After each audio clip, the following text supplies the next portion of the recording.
मेरी नज़रों से एक सवाल गुजरी और सवाल था कुछ स्प्रिंग पे। मैंने देखा उसे और मेरे खुद के टाइम में भी ये सब सवाल थे। और आईआईटी एडवांस की एक ख़ास बात होती है, ये जो सवाल पूछते हैं ना, इनका जो लेवल होता है वो काफ़ी हाई होता है। आईआईटी एडवांस में खास करके, नीट की बात नहीं कर रहा, ना ही मेंस की बात कर रहा, काफ़ी हाई होता है। मेंस के ये जो प्रॉब्लम्स उठाते हैं मेनली अंडर ग्रेड के बुक से उठाते हैं। मेंस के अगर आप बीटेक करेंगे वहाँ के फिजिक्स से उठाएंगे, या जो बीएससी कर रहे हैं उनकी फिजिक्स से उठाते हैं, और या तो फिर रिसर्च पेपर से उठाते हैं। और सवाल वो बड़ी कॉम्प्लेक्स होती है, सवाल की नहीं चल रहा है। ऐसे नहीं कि बहुत ही टूटा फूटा हुआ, ऐसे सवाल आपको किताबें में नहीं मिलेंगे अक्सर। वहाँ से वो उठाते हैं और बड़ा ही सिंपल चीज़ पूछते हैं। जैसे कि आपको यहाँ पे स्क्रीन में दिख रहा होगा, ये सवाल है ना, बड़ा ही पेचीदा किस्म का लग रहा है, बड़ा ही कॉम्प्लेक्स किस्म का लग रहा है। अब इसमें उन्होंने ये पूछा कि अगर आप सिस्टम को इस तरह से डिस्टर्ब कर दें, ठीक है, ये जो मास आपके सामने दिख रहा है उसको आप जरा सा नीचे की तरफ खींच दें, तो बताएं फ्रीक्वेंसी क्या होगी। इस फ्रीक्वेंसी का आपको एक्सप्रेशन बताना है। आपकी जो पूरी की पूरी सिस्टम है वो इक्विलिब्रियम में कुछ इस तरह से आपको दिख रही है, ठीक है। और जब मैंने उसे नीचे की तरफ खींचा इस वे से जो आपको दिख रहा है, तो बताएं इसमें एक्सीलरेशन क्या होगा, एक्सीलरेशन की एक्सप्रेशन क्या होगी। बहरहाल अगर वो कॉम्प्लेक्स क्वेश्चन बना सकते हैं तो हम भी कुछ कम थोड़े ना है। और हमारी जो ये चैनल है उसमें हम बात किस चीज़ की कर रहे हैं, बोलो भाई, किस चीज़ की बात करते हैं? हार्ड फिजिक्स प्रॉब्लम्स की, ऐसी प्रॉब्लम्स जो है ही हार्ड, बट हम इसलिए कर रहे हैं क्योंकि हमारी थिंकिंग को ऐसे वायर करना है ताकि हमारे लाइफ में कोई भी हार्ड प्रॉब्लम आ जाए, रिसर्च प्रॉब्लम आ जाए, कुछ टीम वर्क की एफर्ट करनी हो, या फिर कुछ कॉम्प्लेक्स कोड लिखना हो, उसे हम कैसे अप्रोच करेंगे, कैसे उसकी थिंकिंग करेंगे। तो हम उन टीचर्स की तरह नहीं पढ़ाएंगे जहां पर आपको बता दें कि भाई ऐसे ऐसे हो रहा है तो क्या करना है। मेरा अगर पहला वीडियो नहीं देखा आपने, ऑब्वियसली आपने देखा भी नहीं होगा, तो पहले वीडियो को जाके जरूर देखो। आई बटन पे क्लिक करो, आपको मिल जाएगी। वहां पे मैंने डिटेल में बात कर रखा है, यानी तकरीबन 20 मिनट मैंने इस चीज़ पे ही डिस्कशन कर दिया है कि किस तरह से हम कॉम्प्लेक्स चीज़ों को सॉल्व करते, तो उसे ज़रूर देखें। तो आज भी हम उसी मेथोडोलॉजी से हम काम करेंगे और ट्राई करेंगे कि हम कैसे इस हार्ड प्रॉब्लम को, मीन्स के एक्सीलरेशन निकालना है, उसे हम कैसे सॉल्व करते हैं, किस तरह सोचते हैं। तो अगर पहली बार दे दिया जाए तो ये बताओ ये क्वेश्चन हार्ड क्यों है? अरे जोर से बोलो भाई, हार्ड क्यों है? स्क्रीन के उधर तो मुझे सुनाई नहीं देगी, इसका मतलब क्या है? जोर से तो बोल सकते, ये हार्ड क्यों है बोल सकते। पहली नज़र में जब देखोगे कि अगर डिस्प्लेसमेंट इस तरफ को ला दिया तो ये जो स्प्रिंग है अब ये स्ट्रेच होकर एक एंगल बना रहा है भाई यहाँ पे, ठीक है।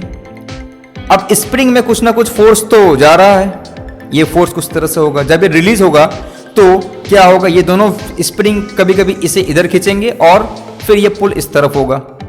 जब ये पुल इस तरफ हो जाएगा तो फिर ये स्प्रिंग इसको इस तरफ खींचेगा और फिर कुछ ना कुछ एक्सीलरेशन इस तरफ को प्रोड्यूस होगा और कुछ ना कुछ एक्सीलरेशन वर्टिकल डायरेक्शन में भी होगा। तो बड़ी कॉम्प्लिकेटेड एक्सीलरेशन होंगी भाई साहब। तो आखिरकार हम इस तरह के क्वेश्चन को कैसे करें, किस तरह सोचें, ठीक है। इसीलिए ये प्रॉब्लम काफ़ी हार्ड हो गई क्योंकि इसमें 2-3 सारे कॉन्सेप्ट अप्लाई हो रहे हैं। पहली तो है स्प्रिंग की कॉन्सेप्ट, सेकंड है वेक्टर की कॉन्सेप्ट, फोर्स हो रहा है तो क्या होगा, और थर्ड है क्या इसमें जो एक्सीलरेशन होगा वो किस तरह की एक्सीलरेशन होंगी, ठीक है। क्या वो एक्सीलरेशन कांस्टेंट होगा, लीनियर होगा या नॉन लीनियर होगा, उसके बारे में हम बात करेंगे। तो वीडियो को अंत तक जरूर देखो अगर मज़ा आना है तो, और चैनल को भी जरूर सब्सक्राइब करें, ठीक है, तभी मज़ा आएगा। तो मेरे वीडियो को ज़रा पैसेंस मार के देखेंगे कि नहीं, तो पैसेंस से बैठें, मज़ा आएगा और फिर सॉल्व भी करेंगे। तो अगर ये पहली दफ़ा अगर आप ये क्वेश्चन देख रहे हैं या इससे पहले भी देखे होंगे इस क्वेश्चन को, तो आप सोचेंगे यार ये इतना कॉम्प्लेक्स है, सॉल्व कैसे करें। अब यार ये तो बहुत कॉम्प्लेक्स है, कैसे सोचें। तो मेरा पहला उसूल था, अगर कोई कॉम्प्लेक्स मिले तो पहले ट्राई करो उसे सिंप्लीफाई करने की।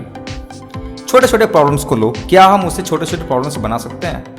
तो भाई हमारा काम आ गया। तो पहले मैं ये सोचता हूँ कि अगर मेरे पास सिर्फ एक स्प्रिंग है और एक मास अटैच है, तब हम इसकी फ्रीक्वेंसी या एक्सेलरेशन कैसे लिखते हैं, ये जानना बहुत इंपॉर्टेंट है। तो पहला सिंप्लीफिकेशन मेरा ऐसा आ गया। सेकंड चीज, आगे हमें दिख रहा है कि अगर मैंने इसको इस तरफ को खींच रहा है तो कुछ ना कुछ एक्सेलरेशन इस तरफ भी होगा। तो मान लो कि ये जो स्प्रिंग है ये नहीं होता, तब क्या होता? अगर मैंने सिर्फ डाउनवर्ड की तरफ खींचा तब कुछ वेलोसिटी ये उधर को तरफ तो जाएंगी और कभी कभी इस तरफ को जाएंगी। तब उस सिचुएशन में चीज़ें किस तरह को दिखेंगी? तो मैं ये सोच रहा था कि अगर ये मास अगर इस तरफ डायरेक्शन है ना, सेम टू सेम डायरेक्शन है, उसे नहीं आके मैं इसे खींच देता हूँ। ये एंगल बनाता है, बिकॉज यहाँ पर भी तो एंगल बन रहा है ना भाई, ये जो एंगल बना रहा है, तो इस एंगल वाले को मैं कैसे सॉल्व करूँ? तो इस एंगल वाले को मैंने देखा कि एक ही स्प्रिंग के साथ अगर मैंने मास को इस तरफ खींचा, कुछ अलोंग द एक्स एक्सिस खींचा और कुछ अलोंग द वाई में चेंज हो रहा है, तब इसके साथ क्या इफेक्ट पड़ेगा? और थर्ड भाई मैं बताता हूँ कि चलो भाई अब दो स्प्रिंग डालते हैं, तब क्या होता है। तो मैंने ये स्प्रिंग को मास के साथ इस तरह से अटैच किया और मैं देखना चाहता हूँ कि अगर मैं पहली बार डिस्प्लेसमेंट इस तरह से दूं तब क्या होगा। बिकॉज हमारी जो एक स्प्रिंग है वो ऐसे हो रही है, ऐसे डिस्प्लेसमेंट हो रही है, तो मुझे तो पता चल गया कि वन स्प्रिंग के साथ क्या हो रहा है। तो मैं देखना चाहता हूँ कि इस केस में क्या होगा और इस केस में क्या होगा अगर मैंने इसे कुछ दूर तक खींच दिया। तो जब मेरी ये सारी सॉल्व हो जाएंगी तो मुझे क्लियर पॉइंट ऑफ व्यू मिलेगा कि मैंने इसे धीरे धीरे छोटा कम कर दिया और फाइनली हम सॉल्व करेंगे अपनी रियल प्रॉब्लम को। तो ये हमारा गोल है। मज़ा आ रहा है? तो अच्छा, मेरी बातों से आप इत्तेफाक रखते हैं या नहीं रखते हैं? मेरी बातों से एग्री करते हैं या नहीं करते हैं आप? अगर आप एग्री नहीं करते हैं तो वो भी बताएं, और डिसएग्री करते हैं तो वो भी कमेंट में जरूर लिखें कि अच्छा ये मेथोलॉजी काम करेगी कि नहीं करेगी। अरे लिखो भाई, क्या कर रहे हो, बैठे क्यों हो? लिख दो पहले, फिर उसके बाद सॉल्व करना। तो चलें, तब तक आप लिख रहे हो, पहले सिंपल प्रॉब्लम तो सॉल्व कर लें, है कि नहीं? तो कहने का मतलब ये है कि एक प्रॉब्लम ने मुझे 3-4 सिचुएशन को इमीडिएटली सिखा दिया, है ना। 4 सिचुएशन मेरे पास है, अलग अलग जगह पे क्या होगी, तो इन चारों को हम जब सॉल्व करेंगे तभी मिलेगा। बट ये काम तुम IIT एडवांस के एग्जाम में ना शुरू कर देना कमबख्त, ठीक है ना, वरना पूरा का पूरा एग्जाम निकल जाएगा। ये चीज़ें हैं वो क्या है, वो सेल्फ रिलायंस बनने के लिए। कल को तुम कोई प्रोजेक्ट में काम करोगे, तुम्हारे बॉस ने दे दिया, अब बोलेगा भाई इसे करके ला, और तुझे समझ में आता नहीं कि यार कैसे होगा, और तुझे अगर ये चीज़ें पता नहीं है तो तू क्या बोलेगा, अरे यार इंटरनेट में मिल नहीं रहा है, गूगल सर्च करते हैं क्या होता है, छापना शुरू करेगा, टेंशन में आके मर जाएगा तू, ठीक है। तो ये काम नहीं करना है। जो IITian जो बंदे होते हैं ना, उनके साथ एक खासियत होती है, ठीक है, वैसे मैं भी IITian हूँ, तो उनके साथ एक खासियत होती है, वो कॉम्प्लेक्स प्रॉब्लम को करते हैं। But the thing is that teachers उनको भी नहीं सिखाते वो कैसे कॉम्प्लेक्स प्रॉब्लम करना है। जब वो IIT के अंदर जाते हैं, धीरे धीरे देखते हैं, लोगों को देखते हैं, तब सीखते हैं कि अरे यार ये थिंकिंग तो बेकार है, कितनी ज़्यादा लोगों के साथ, मतलब कितनी ज़्यादा हम थिंकिंग करें। तो मेरी जो थिंकिंग है मैंने वो डेवलप की है कि कैसे प्रॉब्लम्स को सिंप्लीफाई करना है, ठीक है। तो अगर तुमने इस सिंप्लीफिकेशन को सीख लिया, इस सिंप्लीफिकेशन को अगर तुमने सीख लिया, समझे ना, ज़िंदगी में अगर सीख लिया कंप्लीटली कि किसी भी प्रॉब्लम को लेना है, चाहे क्वांटम आ जाए, चाहे कोडिंग आ जाए, मैथमेटिक्स आ जाए, थ्योरम सॉल्व करना है, सीख लिया, तुम्हारी रिसर्च अच्छी हो गई, तुम्हारी बीटेक अच्छी हो गई, BSc MSc चाहे जो लगा लो भाई, सब अच्छी हो जाएगी। तो मेरी बात को ध्यान से सुनना जरा। चलो हाँ जी, तो पहला करते हैं हम।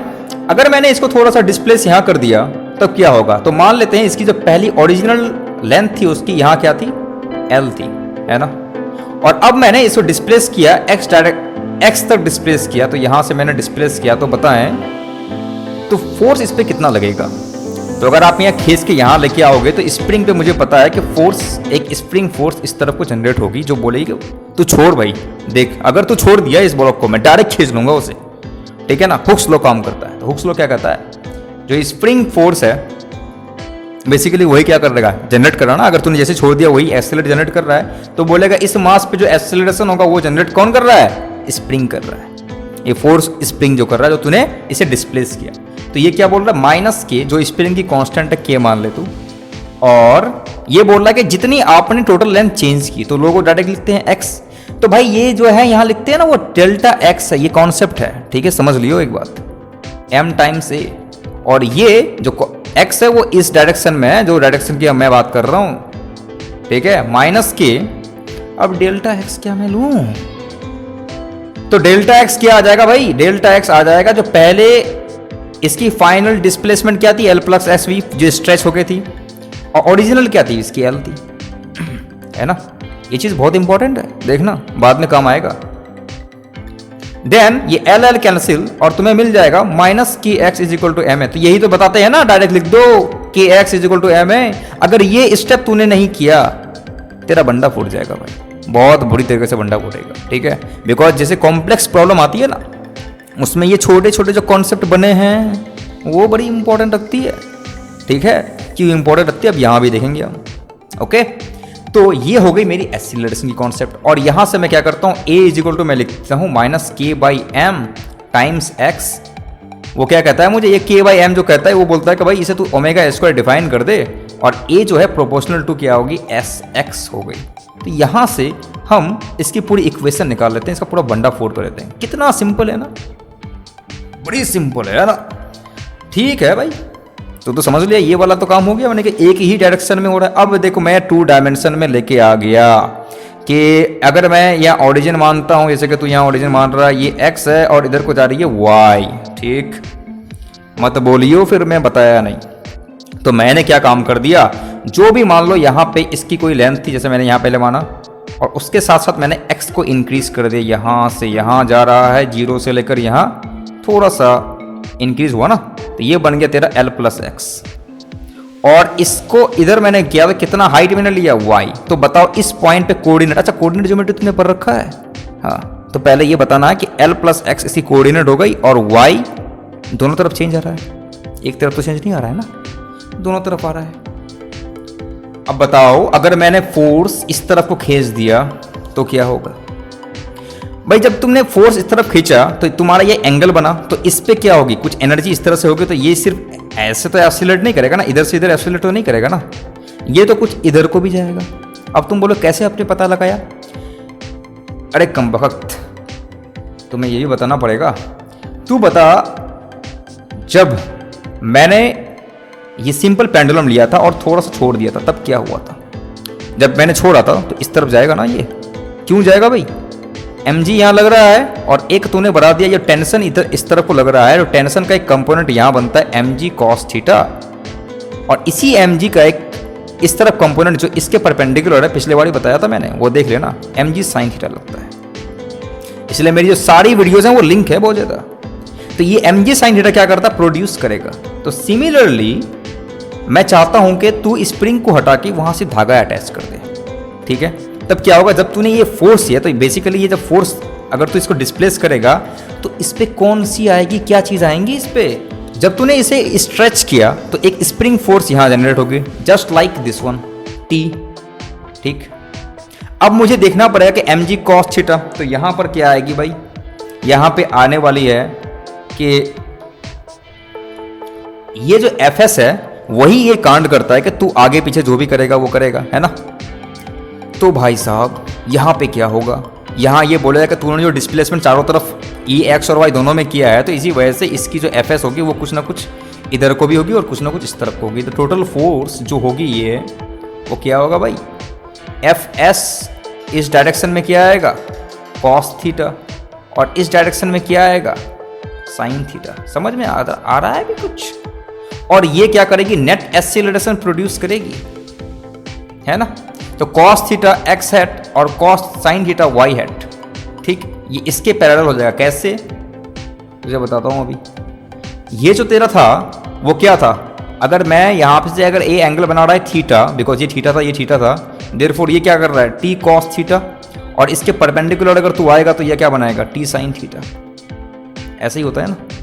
तो अगर ये इक्विलिब्रियम में होता तो T sine theta is equal to हम क्या लिखते भाई, T sine theta is equal to M G sine theta लिखते हैं, या T cos theta is equal to sine theta लिखते हैं, और T sine theta is equal to M A लिखते हैं कि यही जो है वो एक्सीलरेशन प्रोड्यूस करेगा, ठीक है कि नहीं।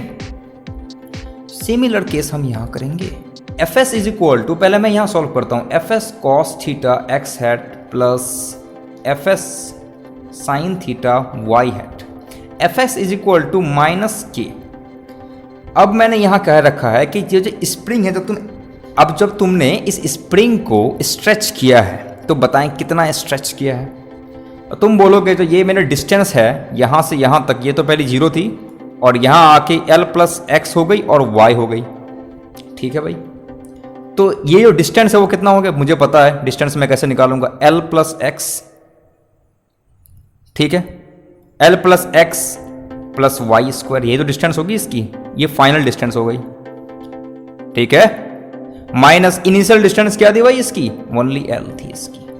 इनिशियल डिस्टेंस क्या थी, ओनली l थी। तो मैं ऐसे क्या करूंगा, l plus X whole squared plus Y squared minus l, cos की कॉस थीटा रह गई यहाँ x हैट। अब समझ में आ रही है बात।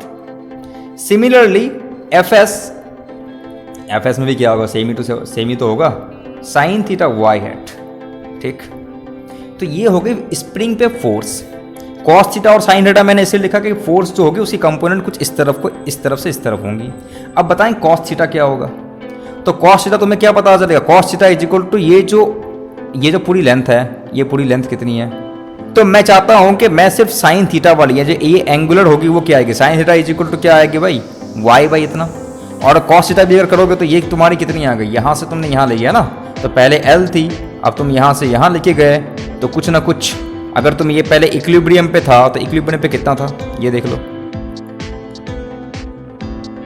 ये मेरी इक्विलिब्रियम पोजीशन हो गई एल। जब मैंने इसको यहां ले गया, ओके, तब क्या होगा, स्ट्रेच करके ले गया मैं। ठीक है, ये पूरा का पूरा स्ट्रेचिंग हुआ। तो तुम यहां मान सकते हो कि भाई यहां एल ही था, cos theta is equal to L था, यहां पे देखिए तब आपने एल एक्स हुआ, तो यहाँ पे जब मैंने परपेंडिकुलर डाला तो कुछ ना कुछ पोर्शन रहा होगा ना, तो मैं मान लिया कि यहाँ पे L था, L by this side. Okay, तो कॉस थीटा को मैं लिख सकता हूँ क्या, minus L cos theta is equal to L जो ओरिजिनल लेंथ थी into L plus X whole squared plus Y squared, ये आ गई। Similarly F S is equal to F S को एफ एस लेते हैं, sine theta is equal to क्या आएगी भाई, Y over square root of L plus X whole squared plus Y squared, यही तो होगा। तो अब तुम यहाँ पे ए एक्स के एक अलग कंपोनेंट के लिए तुम निकाल सकते हो, ए वाई की अलग कंपोनेंट के लिए निकाल सकते हो, बोलोगे कि ए एक्स के कोरस्पॉन्डेंस एफ एक्स ये है, ए वाई कोरस्पॉन्डेंस एफ वाई ये है। तो मोर और लेस मुझे आइडिया मिल गया किस तरह से मुझे काम करना है। तो बताओ भाई, आइडिया मिला कि नहीं मिला, या अभी भी कोई दिक्कत है? दिक्कत है तो कमेंट कर सकते हो, तुम कमेंट में पूछ लो। अब हमने जब दोनों कॉम्प्लेक्सिटी सीख गया, तो वो दोनों कॉम्प्लेक्सिटी किसके लिए था, इस केस के लिए था। बिकॉज अगर मेरा कुछ ना कुछ यहाँ पे एंगल बनाता है, तो अभी हमने सीख लिया कि एंगल जब बनाएगा तो हम कैसे काम करेंगे। तो सेम टू सेम यहाँ हम काम कर रहे हैं, सेम टू सेम, इसलिए हमने वो केस किया था। सब में मान लो कि स्प्रिंग जो है वो बिल्कुल आइडियल टाइप की और के है, ये भी एक अलग अप्रोक्सीमेशन है। कभी भी जो स्प्रिंग होती है वो उतनी आइडियल तो नहीं होती है, कुछ ना कुछ चेंज आएगा, लेकिन हम यहाँ पे आइडियल केस मानते हैं थोड़ी और सिंप्लीफिकेशन के लिए। तो इसमें दो केस है, अगर मैंने इसे थोड़ा सा स्ट्रेच किया तो बताओ क्या होगा। जब अगर तुम इसे स्ट्रेच करोगे तो ये जो फोर्स होगा ये चाहेगा कि उस तरफ करे, और जब इसे तुम जब दबाओगे तो ये क्या करेगा, फोर्स इस तरफ को मारेगा, इसकी वजह से इस तरफ आएगा। और जब तुम इसे स्ट्रेच करोगे तो ये फिर भी बोलेगा कि भाई मैं भी इधर को ले जाऊंगा। तो दोनों तरफ क्या हो जाएंगे, F S is equal to mass times acceleration, ये पैदा करेगा। तो 2 इंटू एफ एस क्या होगा भाई, माइनस के, और तूने चाहे कोई भी वाई डायरेक्शन में तूने पैदा कर लिया है, तो K Y is equal to M into A. Therefore A is equal to क्या होगा भाई, 2k by M times Y, और वाई मेरा क्या है, सिर्फ सिंपल एक डिस्प्लेसमेंट था। तो समझ में आ रहा होगा ना कि वाई मैंने क्यों लिया और ये कैसे लिया। ठीक है, -2k बाई एम, इतनी कोई खास इसमें दिक्कत थी क्या, बिल्कुल दिक्कत नहीं थी, लेकिन दिक्कत अभी पैदा होगी यहाँ पे। तो ये बड़ा ही सिंपल सा आ गया, बोला यार इसमें तो कुछ नहीं हो रहा था, लेकिन इसमें बड़ी चीज़ थी। देख रहा है, जब तूने इसको ऐसे एंगुलर टाइप का डिस्प्लेसमेंट दिया तो इसमें बहुत सारी चीज़ें एक साथ होने लगी। यहाँ पे सब कुछ रूट में आया, और ये कहीं ना कहीं मुझे दिखा रहा है कि ये जो एक्सीलरेशन पैदा होगा वो नॉन लीनियर पैदा होगा, और उसी का सारा अंदाजा तुम्हें यहाँ मिल रहा होगा कि क्या ये एक्सीलरेशन सेम टू सेम आएगा। अब मैं दिखाता हूँ, नहीं आएगा। मान लो कि पहले इसकी जो लेंथ थी वो L थी, और तुमने यहाँ पे क्या कर दिया, x डिस्टेंस तक इसे स्ट्रेच किया। ठीक है, पहले मास यहाँ था और मैंने इसे खींच के लाके यहाँ पे L था पूरा और यहाँ S डिस्टेंस लेके आ गया। तो सबसे पहले मुझे ये फिगर आउट करना पड़ेगा कि ये जो लेंथ है वो कितनी है। तो इसकी लेंथ क्या होगी, पहले लेंथ मान लो L square plus H square, square root हो गया। सेम टू सेम इसके लिए भी वही कहानी होगी। दूसरी चीज, फोर्स इसमें ऐसे आएगा, फोर्स इसमें ऐसे आएगा। तो अब एक कंपोनेंट तुम क्या करोगे, तो जब तुम फोर्स लिखोगे तो एक फोर्स कंपोनेंट इस तरफ हो जाएगी, दूसरी फोर्स की कंपोनेंट इस तरफ हो जाएगी। ठीक है, ये थीटा इससे बना रहा है, ये इसके पैरेलल है, देयरफॉर यहाँ पे क्या हो जाएगी, थीटा आएगी। ये लाइन इसके पैरेलल तो हो गए ना भाई। ठीक है, ये फोर्स यहाँ आ गया बिकॉज Fs ये लग रहा है, तो इधर आ गई मेरी Fs cos थीटा और ये आ गई मेरी Fs sin थीटा। सिमिलरली ये कहानी इधर भी होगी। तो ये जो वर्टिकल डायरेक्शन में जो मोशन होगी वो क्या करेंगे, एक दूसरे को कैंसिल आउट करेंगे। करेगी कि नहीं करेगी भाई, करेगी।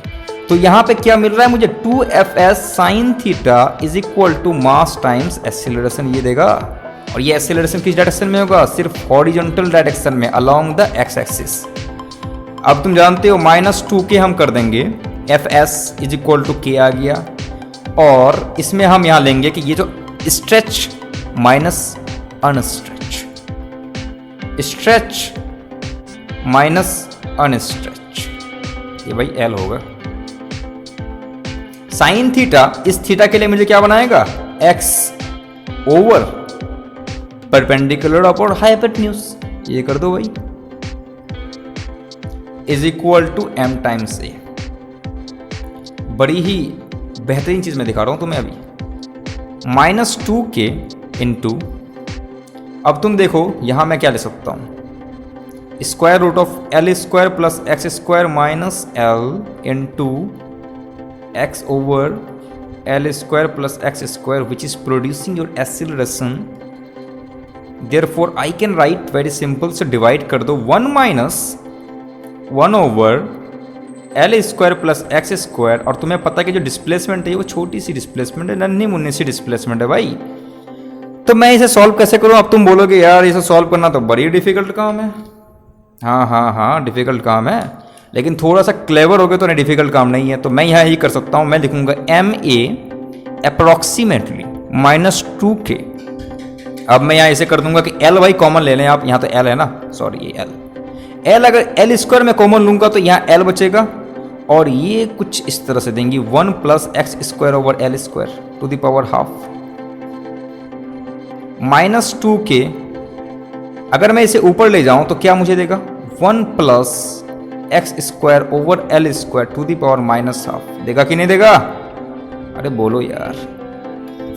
-2k। अब मैंने ये अस्यूम कर लिया कि जो x बाई एल है वो बहुत ही छोटा है 1 से, तो x square by L square और छोटा होगा, तो काइंड ऑफ रीजनेबल है। अभी मैं इसको नेगलेक्ट नहीं कर रहा हूँ। 1 माइनस, तो इसे मैं लिखता हूँ 1 plus X to the power में बार बार रिपीट करता हूँ ये वाला nx, इसे अप्रोक्सीमेट ले सकता हूँ मैं। तो 1 माइनस 1 और ये माइनस यहाँ आएगा तो माइनस माइनस प्लस कर लेंगे, सारा कुछ एक साथ ही मैं कर रहा हूँ, ट्राई करो अंडरस्टैंड करने की। और देयरफॉर ये जो आएगी -2k, 2 क्या हो जाएगा, कैंसिल होगा,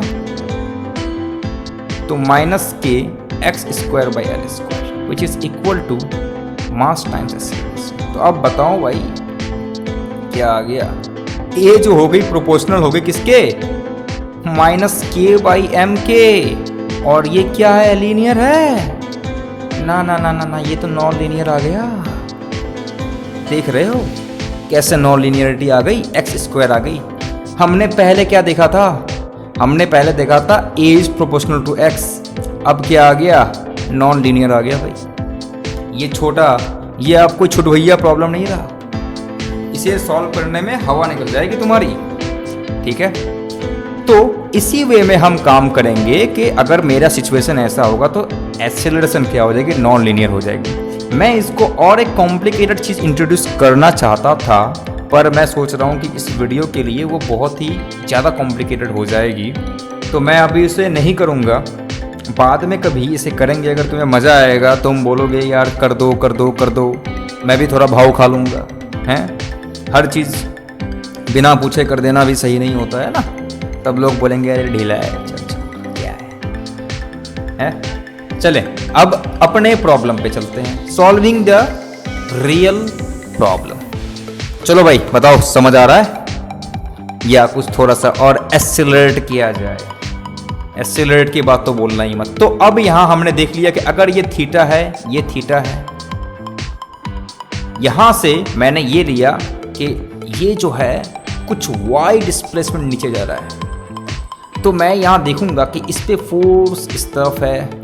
अगर मैंने यहाँ थीटा बना लिया बिकॉज इसके पैरेलल, तो बना ले यहाँ थीटा, ये थीटा है, तो तुझे पता है कि एफ कॉस थीटा होगा, इधर होगा, इधर भी होगा एफ कॉस थीटा, होगा कि नहीं होगा? और एक तरफ आएगी एफ साइन थीटा और दूसरी तरफ भी आएगी एफ साइन थीटा।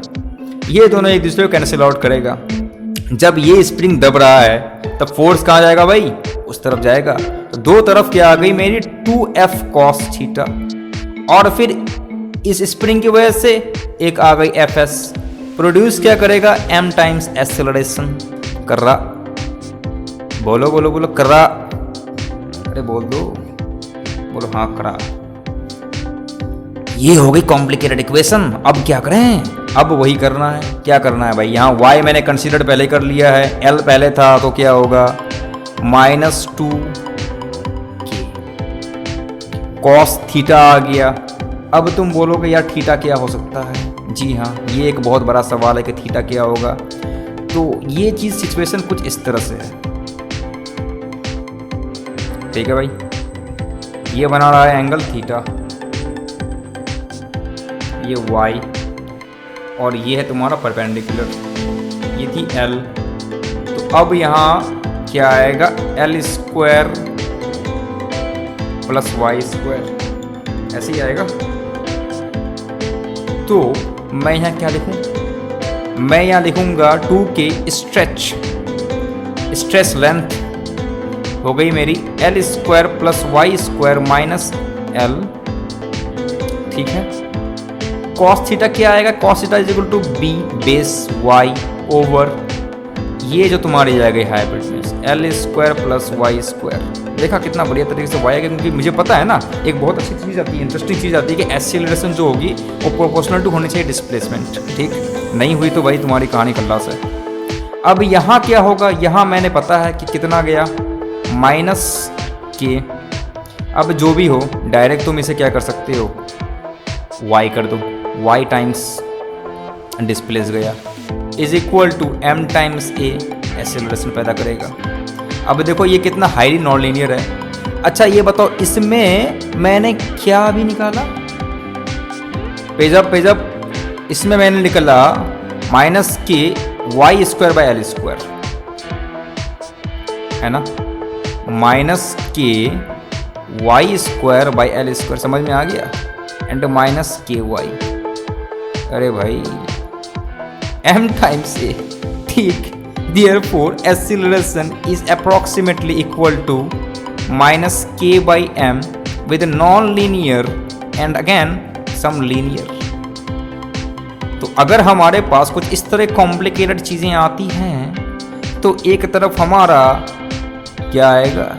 कुछ लीनियर टर्म आएंगे और फिर कुछ साथ में इसके नॉन लीनियर टर्म्स भी आएंगे। तो अब दोनों के लिए तैयार है कि नहीं?